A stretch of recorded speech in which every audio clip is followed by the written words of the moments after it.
Welcome back to GRTV News, and let's start out with some great news, because last week Michael Ansel left Ubisoft, which most of us thought would mean the end of Beyond Good and Evil 2.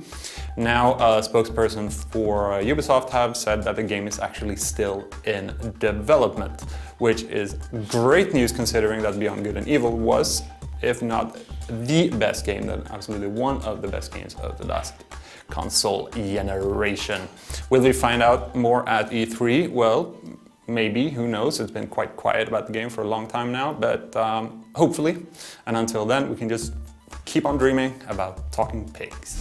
Valve have just announced that they'll be replacing their Portal 2 event during E3 with a surprise.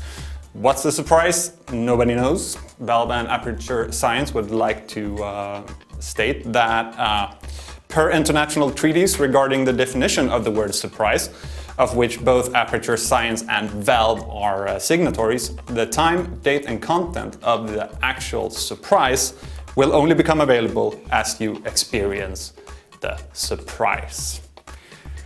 So let's speculate. Half-Life 3? Half-Life 2 Episode 3?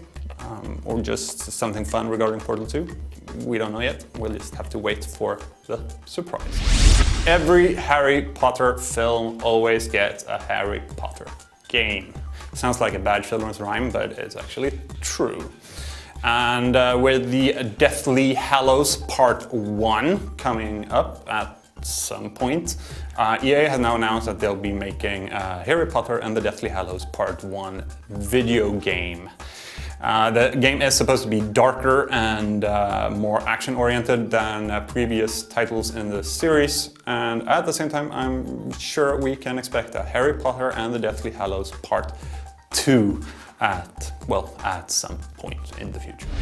According to a report in GameCube, which translated by Go Nintendo, Junction Point's Epic Mickey is undergoing a graphical revamp. Since the concept art for the game was met with a lot of praise, while the actual game looked kind of weak. So now they're going back to the drawing board and doing a graphical revamp, kind of like Gearbox did with Borderlands 2, perhaps. Let's hope that they'll have the new Epic Mickey ready for us to see at E3. According to VG247, Namco just announced during a behind closed doors session in Madrid, Tekken 7.